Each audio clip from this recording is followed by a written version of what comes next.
Welcome, everybody, to the Seattle Sports Union Podcast. My name is Abraham DeWeese. I'm back again with the Savage Nathan Savage, and our producer, Brian the Soulman Solack. This is Seattle Sports Union.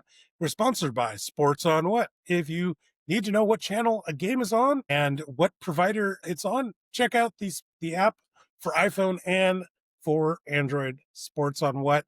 Welcome, Nathan. We just had one of the sloppiest games by a football team since 1991. Since 91, no team has had 4 turnovers. What is it, like less than 25% third downs and 10 penalties? Yeah, and And won growing up, the game. yeah, growing up in Eastern Washington, watching Cooper Cup play here in high school. I don't remember him playing quarterback in high school. I remember him normally being a wide receiver, but maybe Kubiak, Let's wanted start to with spice some things up too. So let's lots of start turnovers as well. let's start with that. This is another week, and I know you and I argue about the damn option play that we shouldn't have run several weeks back. Well, now here's a wide receiver pass that we shouldn't have run. What is Kubiak thinking? Yeah, it's tough. I mean, first of all, one thing I always feel like is we're talking about this coming off a win.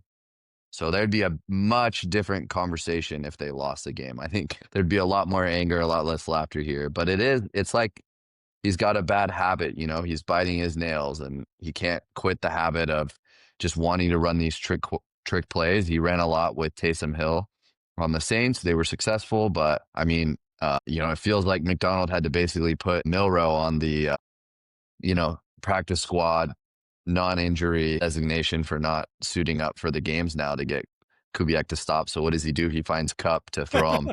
We've heard Cup's been in the quarterback room helping out the quarterbacks get prepped for game days, which I'm really excited about. I did not expect that to also mean running some plays as well himself. But, to be honest, I'm actually okay with some of these trick plays, trying to figure some things out, especially when it's bogged down.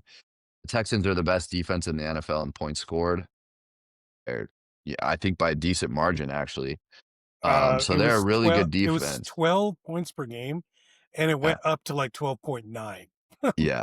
Like it So yeah. So I get it. As the season goes on, as the playoffs start looming, they got to go though, unless we see some improvement. I think maybe in practices they're looking good. Maybe he's testing something out. Maybe he's keeping the defenses honest, but it's just too many turnovers, and you're just not going to win games with these gimme turnovers very often come playoff time. So I get, he's cooking some stuff up. He's experimenting. I'm okay with it because it's a win. If they had lost the game on Monday, I would have been pretty upset here, but they won, so you can kind of laugh it off. But yeah, it's a little bit scary that he seems to want to keep doing them. Maybe Soulman can look up and see if Cooper Cup's ever thrown a pass before this He game. has to. I think he's thrown one maybe even in the playoffs for the Rams.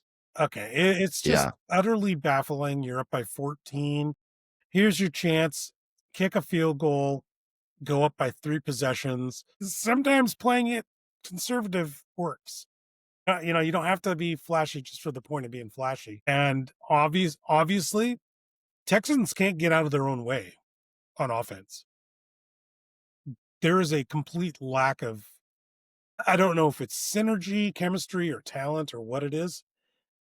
Because whatever they had a couple years ago in Stroud's, rookie season, they don't have anymore. Yeah, from what I've heard, the conversation just coming into the season out of Houston was an O-line, just brutal O-line play, completely ruining any plans they have as an offense. I assume that's what's going on now as well, and it's continued. So it seems like just terrible O-line play. And, with the D-line, like the Seahawks D-line, you probably should have an O-line if you want to play them. Yeah. So I gave Ty Okada a lot of crap. We didn't have Witherspoon. We didn't have Love. So, Okada's thrown in there. Thomas, the weak side linebacker. I've been giving him and Knight a lot of crap. But Thomas and Okada came up big. I'm just curious, what does McDonald have that just turns these guys into useful pieces after, just crushing failure in previous weeks? Yeah, I mean, I think I remember talking about it about a year and a half ago whenever McDonald was coming in and saying, hey, maybe, The wins won't be there yet. I was definitely wrong about that. The wins were there, but what I really define success for when it comes to McDonald is how he develops his young guys, how he develops his defense. And it just feels like, I mean, I don't want to be too much of a homer here, but it just feels like we've got the guy.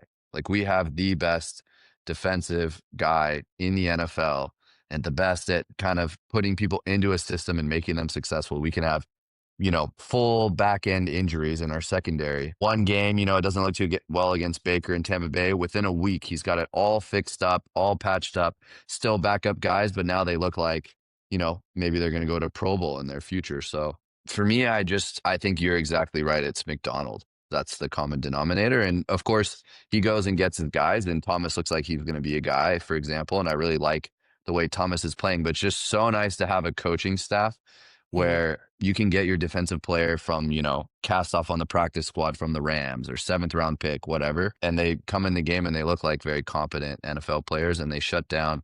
The Texans aren't the best offense in the NFL, but we see Stroud is like no joke he's a very young, solid quarterback, and they completely shut him down. So can't credit them enough. Can't credit McDonald enough. So Brian the Soulman Solack, our producer, has scoured all the media guides over the last decade or two. He's reviewed every newspaper clipping from the LA Times, and he's also been on the phones asking Cooper Cup's mother and siblings about his passing record. And here are his career stats passing in the NFL. Cooper Cup has 6 attempts with 0 completions, 0 yards, 0 touchdowns, and 1 interception now. So he has now put up a crooked number on his stat line.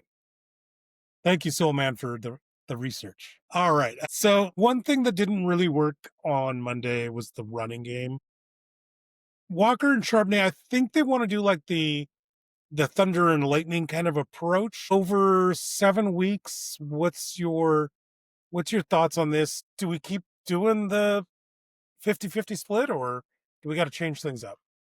Well, so that's actually tough. I actually disagree where I thought this was one of like the first, I thought this was like, maybe hopefully the hint of light before the dawn here, because I think they ended up with over 120 yards rushing and just under 4 yards a carry. You know what So it there is? was some, You know what it yeah. is? I brought this up last week with you. I think it gets a little weird in that, like, it's either a tackle for a loss or like a 12-yard run.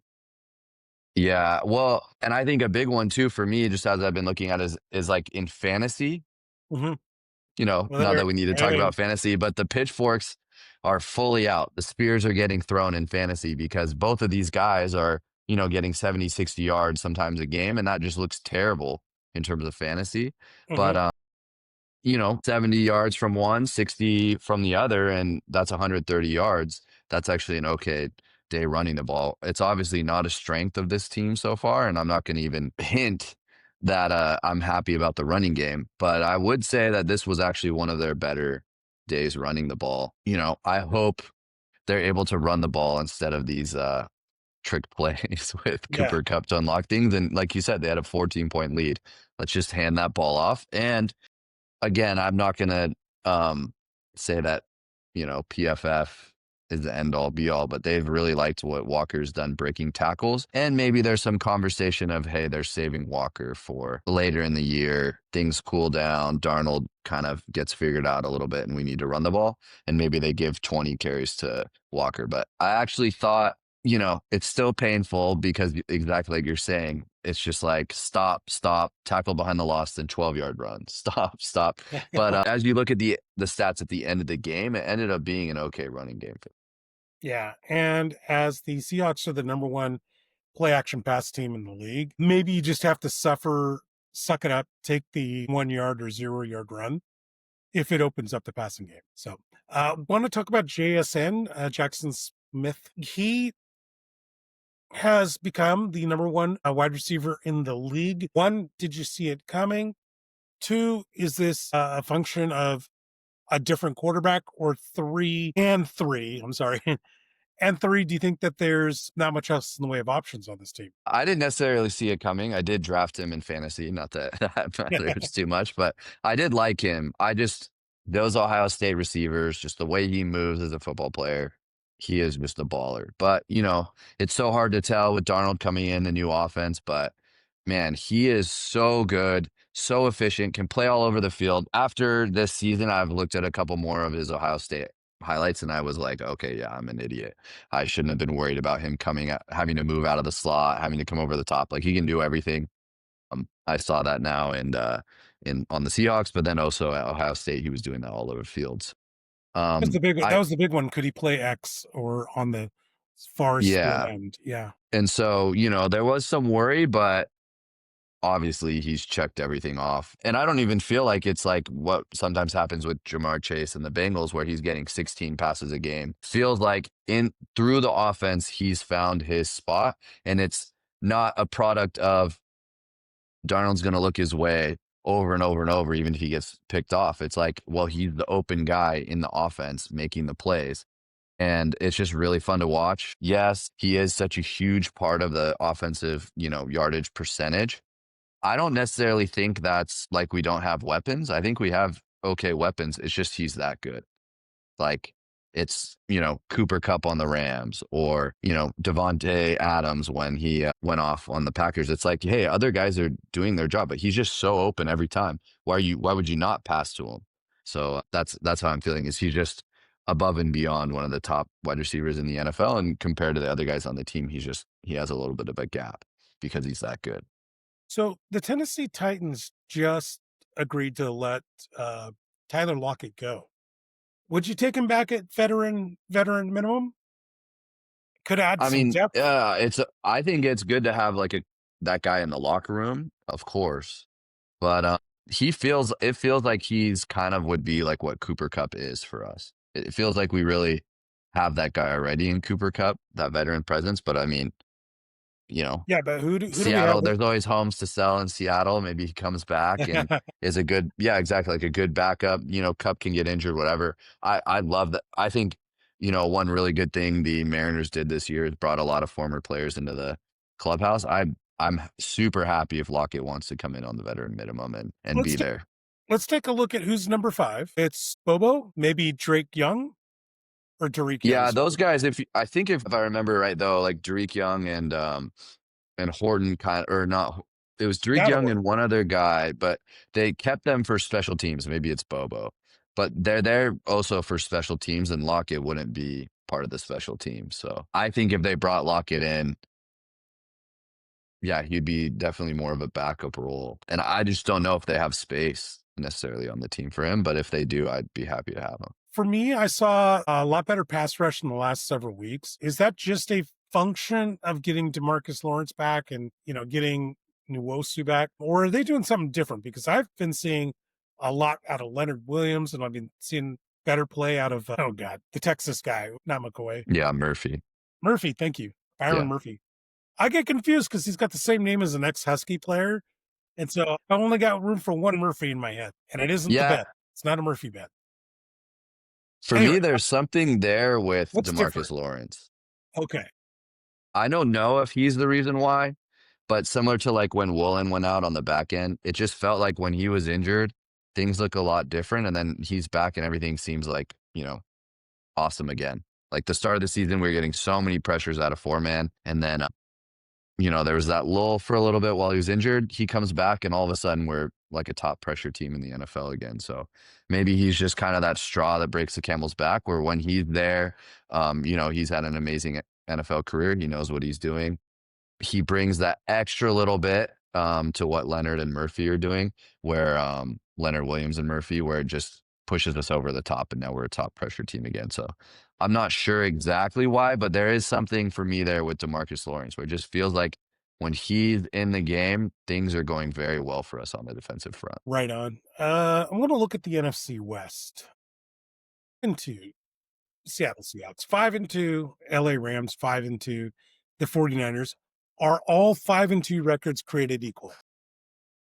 Yeah, I mean, luckily for the Seahawks, right, they have the neglected stepchild there, so it's not all 5-2 teams, but that three-headed monster of Seahawks, Rams, Niners. I think by the time you're 5-2, it's just they're all good teams. I think early in the year you could say, well, the Niners beat this team or the Rams beat this team, and we haven't had difficult strength of schedule. I think at this point, for 7 weeks in, 7 games in, you're a good team at 5-2, and I think it's pretty much you've earned that. It's not, oh, we have such a weak record or otherwise. The NFL is just any given Sunday, too many good teams where, yeah, I think at the point where they're at those three at the top of the division, yes, we lost to the Niners, but I think we were right there against them, and I think those three teams for me are pretty much equal. Okay, so there's going to be a little bit of a bloodbath then when it comes to interdivision play. Yeah, I mean, it's more than a bloodbath. I mean, the Niners sneaked by against the Seahawks and the Rams, and I think on paper I'd say with all the injuries that's the weakest team. So they already have one in the books against both of their division rivals. So I think it's going to be anyone can come out of that three-headed pack, and there'll probably be a wild card from one of the two other ones. So Does it benefit? Does it benefit the Niners that they're 3-0 in division? yeah, I mean it's huge, of course, and they might get healthier right as the season goes on. So Mhm. they're definitely in the driver's seat, but just on paper with all their injuries, you think, oh, that's the worst out of the three. But yeah, Well, they're 3-0 in the division, so that does give you a huge advantage, I would say. yeah, it's the damnedest thing because like they're 3-0 in the division, 5-1 in conference, but they're +7 in point differential, whereas the Seahawks and Rams are in the high 50s each. Like the Niners did the best thing they possibly could, beat those teams in division because it kind of, what's the old saying? It's like almost like a win and a half. Yeah, no, it's definitely a 1.5, especially with, I mean, I was joking a little bit about the Cardinals being the neglected stepchild, but I mean, they can still take a game off anyone. Yeah, it's just a really, really tough division. One of the best divisions in the NFL. And if you're sitting there 3-0 halfway through your division season, yeah, they're just in the driver's seat. I hate to say it, because it's just the Niners don't go away no matter what, even with all the injuries. But yeah, they're doing things right. And I think that point differential is fine, and maybe in the playoffs it ends up mattering. During the regular season, to me, that doesn't really matter. Well, It's the it amount of wins that you have. So yes, they're winning very close games, but they're also playing those close games very well. And I would say that's their style of running the ball in defense right now, where they're going to be in more close games. So that would matter, I think, if you could say, hey, they're barely winning games and they're even losing these close games, but they're winning every close game right now. So they're on a big roll, and I hope, the Seahawks can knock them off that streak and win a close game because yeah, I just really don't want to see the Niners win the division. here's what I like. The Seahawks are scoring 27 points per game. They're giving up 19 points per game. So they're like in the top 5-ish, 6-ish in points on offense and points given up by defense. And that's exactly where you want to be. You want to be in the top 10 in Yeah. those two Yeah. metrics. I think, yeah, I mean, we're even seeing it finally with national media catching up. I caught up a couple weeks ago from my, negative opinion of the team in the offseason. But yeah, I think they're getting top 5 in most rankings in national polls on, power rankings and things, which again doesn't matter too much. But I think for them to get national attention, they're doing something right. So yeah, awesome for the Seahawks. I do fear something though, like the ability to play at home. And again, this was an incredibly sloppy game. They've already lost 2 at home. Could have easily, if Houston could get out of their way, could have been a loss for us. What's going on The with home game? only the one worry I have right now, I would say, is with this elite of a defense, we're probably going to play more close games. There's just going to be games that are super close. And I haven't yet seen Darnold take us over the edge in those games. And yes, these turnovers weren't really his fault. But if this was a close game, and they end up losing, we would be Two of the looking at, yeah. two of them were his fault though, right? The one interception he had, and then he got sacked in the end zone. He would have been better off taking a safety, to be honest. Yeah, I guess more, I just mean like it felt like the pressure was getting through. like the O-line, Right. and that's one of the best defensive lines in the NFL, and you're gonna face that. So, yeah, I guess that's true. He's going to I was looking more at the O-line as being at fault, but at the same time, against these elite defensive lines that you're gonna play in the playoffs or play in close games to get to the playoffs, he is gonna face a lot of pressure. And, yeah, that is I agree, actually, yes. So then it is on Darnold to find ways to get out of this pressure, and Now, that's what I haven't seen necessarily from him yet, and what I'm a little bit worried about if we, are hovering around the playoffs or once we're in the playoffs. is that possible? That's just who he is. Like we saw that with the Vikings, right? Great up until the playoffs, and then Yeah, I just hope just because he hasn't gotten, he's a little bit older, but he hasn't gotten that much NFL playing time. I hope that's something they can kind of teach out of him. That's my hope still is, everything else, it seems like he's just jumped up in leaps and bounds from what he used to be, especially in New York. And I would say that's that last little puzzle piece for him being like an all pro level or perennial Pro Bowl level quarterback. I want to see him figure it out. But yeah, so far I would say that is probably a weakness of his that we haven't ever seen fixed. when Love and Witherspoon, sorry, when they both get back, this is already a top 5 defense. Does this put them into? I know you already said elite, but I mean like super duper elite. Yeah, like generational a little bit. Yeah, Yeah, it's tough. I mean, I think just with the coach, you would think, man, he's doing this with the backups. Imagine when we're fully healthy because we haven't really seen them fully healthy all year. So I would assume so. I mean, we haven't had that Witherspoon moment yet this year because he's just been so injured. I'm waiting to see that because I think that's also another thing that unlocks his defense to another level, like pick sixes, disrupting the quarterback, sacks in the backfield. Some of that I think really gets unlocked with Witherspoon on the field. I think we have things so locked down now, but those game breaking, Leonard Williams touchdowns or things, I think Witherspoon's the one who can come in and unlock that kind of edge where we're a danger to score on defense. We're a danger to, win the game just from our defense, making plays, making turnovers. I think he's that guy for them, and I'm so excited for him to come back because that extra level, we're already, like you said, we're already top 5, but that extra level where you're winning the game solely off these defensive, just elite highlight plays, I think he's the one who really brings that.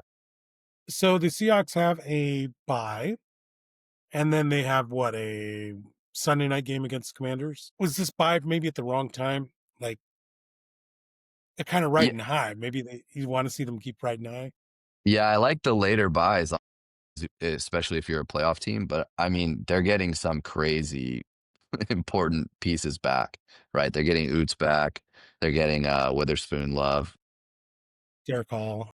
Yeah, in terms of that, you couldn't ask for a better time. Now your best players are all of a sudden suiting up against the Commanders in a week, and I don't know. I'm liking that a lot. I just want to see what Oots does. Even Witherspoon as well. It felt like these two very important central pieces to both the defense and offense haven't really been that available this season. Um, there's no time like now to go make a statement. Yeah, I like the week, 11, week 12 buys, but Yeah. I'll take it. I get to see Oots play again. I get to see Witherspoon Love play again. So, yeah, I'm totally okay with it. Any concern that Jaden Daniels is back with the Commanders by the time we play him? I want to play him. Okay. Yes, of course, Mariota is technically the backup, but I think we match up so well with the Commanders and Daniels. Like right now, their O line is a big struggle for them, and I think we have played that type of quarterback very well. Mariota plays a little bit similar, but I think he sits back and passes a little more, maybe a little more like what we saw with Mayfield. Obviously, not to the same level, but that style worries me a little bit more than Daniels would. And yeah, I want to. I think right now I just want to go, you know, knock the teeth out of the best teams, and I want to play those teams when they're good to really see, hey, are we that force in the NFC that you should be really worried about? And I think that they are. And yeah, I don't want to sit here and say, oh, but the Commanders had their backup in. I want to say, yeah, Daniels took them all the way to the NFC Championship game last year, and here we are stomping them this year. So I think they're that level of team. I just want to play their best players. I'd rather play directional state colleges myself. Yeah. Do some SEC stuff where we just beat up on St. Mary's Teacher for the Blind, St. Mary's Teachers College for the Blind, or whatnot, and then we can claim that every loss was a important loss and every win was an important win. So, Yeah, like the Cardinals win, even though they've lost a few games, they're a top 10 team and rankings. So that's a top 10 win there. So, yeah. yeah, the Cardinals, they have actual talented players. None of it works together, though. Yeah. Dangest thing. Now, I don't Well, know if they that's have because so much talent. I think it's just one guy. I mean, we even saw it when he was injured and they looked like an elite offense when he was out. I think it's just Kyler Murray has, you know, the yeah. chips are kind of where they lie now for him. I don't see it for him. He has everything he needs to be an elite quarterback in terms of weapons and offensive pieces, and it just doesn't fit when he's there. And it looked actually pretty good when his backup was in. Well, I mean, he's short, right? And he relies on speed, and he's not Russell Wilson. That's all there is Yeah. to it. And I don't think he's learning. Like his first few years was his best year. Doesn't seem like he's getting better. Do He's you not think he would have learning the been? NFL. Do you think he would have been better off playing second base for the Athletics right now? Well, he maybe would have had a different type of career, maybe even an all-star career, but NFL quarterback is about as good as it gets if you're in terms of making money and being kept safe and your health and those type of things. So I think he's happy to be an NFL quarterback. Right on, right on. Well, we don't have a game this week, so no predictions. But I do want to ask, do you have any shout outs for this week? I want to shout out Wembanyama. I know the NBA, no one cares about that, even though The he crooked had NBA. yeah, he had, in my opinion, the best game I've ever watched. Basically, It was him and played Cooper three Flag last night. quarters. Yeah, the whole Mavericks team was afraid to get within the key, like 5 feet within the key, because he just blocked everything. And then he scored 40 points on the offensive end. It felt unstoppable. 7'6". He's pulling out Steph Curry moves, step back three, between the back, behind the legs, step back three and ones, like just unreal. But, it'll be overshadowed by my other shout out, I guess, Chauncey Billups for, you know, having $160 million in his career and not being able to avoid gambling. So, but yeah, Maybe just that's maybe those that's how two I are got kind of 100. the big stories right now in the NBA. Yeah, yeah. Well, I'm gonna go ahead and give a shout out to the Seattle Mariners. They didn't end up getting anywhere, but it finally looks like there's some hope, at least for one more season before all the contracts catch up and the lockout happens and it all turns to dust. But Yeah. maybe we'll have a good 2026. And our producer Brian the Soulman Solack wants to give a shout out to a former Seahawk and football analyst Paul Moyer. Paul Moyer will be on our show Saturday morning with the Southwest Seahawk Rob English. So check that out. I want to thank everybody out there for listening to us. Check us out on Spotify, and of course check us out here on YouTube, as well as check out all our social media at Seattle Sports U on X or Twitter or whatever you call it. And check us out on Facebook, like, subscribe, all that good stuff. On behalf of Nathan Savage and on behalf of the Soul Man, Brian Solack, I'm Abraham DeWeese, and we'll see you guys on the Seattle Sports Union podcast next time. Go Hawks.